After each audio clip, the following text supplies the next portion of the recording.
Yo.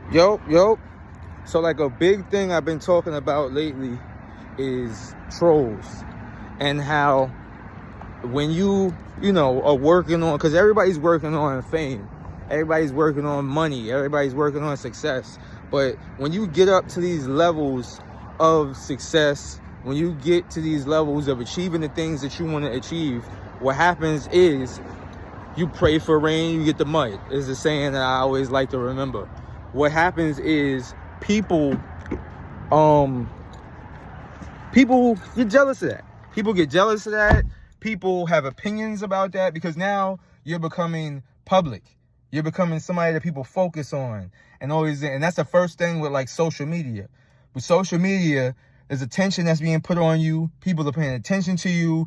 That's what's going on. So now that you got all of that, you're getting all of that attention on you. You get people paying attention to you. You're getting eyeballs on you. What happens is you get these trolls. So people that I coach with social media, people that I'm helping out with like how to get better at social media and stuff, they always say the same thing. Like, I'm like, yo, you gotta do more engagement. Or I'm like, yo, make this type of post or say this type of thing. And they're always like, I don't want for people to say the things they're gonna say. Now, that's understandable. I don't think that everybody has to deal with that. But you gotta think about the way that you're coming up. So people that come up with social media, you're in that arena. Like, you're in that field of where they are. If you think about somebody like a rapper, a Drake or a Jay-Z or guys like that, they came up outside of social media. They might use social media, but they came up outside of social media. So they've built up like a brand and everything without having to really deal with social media. And now they use social media, so they don't need to be on it. They don't need to engage. They've already built that up. But if you are somebody who's trying to come up using social media or predominantly using social media, you got to be in that field, man. You got to be in that field, or you got to have somebody manage you who's going to be in that field. Because it's almost like the analogy would be like, you can't sell something if you're never outside to sell it. And if you're outside to sell it, you're going to be dealing with the scammers.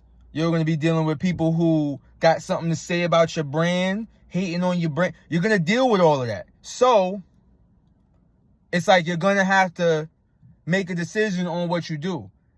And a lot of times it's just, you got to deal with it, man. You got to deal with it. So here's the best ways that I've seen that I deal with that type of thing.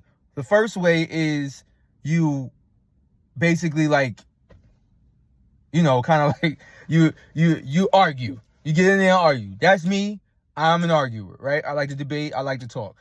But you don't have to do that. So another way is that you can respond to like some of the top comments, and you can limit the rest of your comments. You can put in keywords to keep people from being able to say whatever they want to say in there, so you filter out who's there.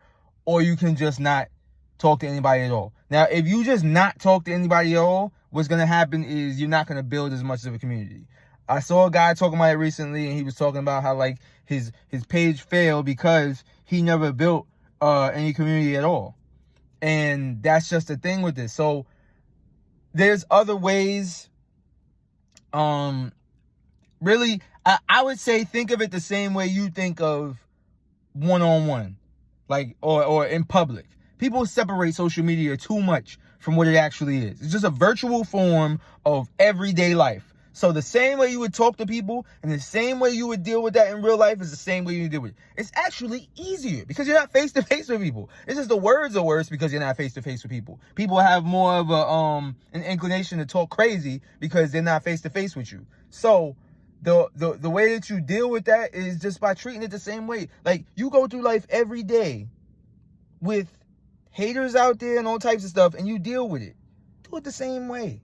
A lot of you some people are just not good with that, period. But if you're somebody that you're on stage or you're like you're already that type of person. So just, get out there and do it and push through. Like for me, for example, I argue. I'll get on there and have an argument because I'm just like, listen, we're going to talk, and I'm good at arguing. So like, I don't have a problem doing it. But, I won't argue when I see that it's getting really crazy. Because I'm the same way I am in real life. Like, if I was talking to somebody face to face, as soon as I see that you getting angry to a certain point, like, this might go to a fight, I'm done. Because I'm not going to fight over this. That's just not what I'm going to do. That's corny. Right? I'm not a kid. So I'm not going to be fighting over this.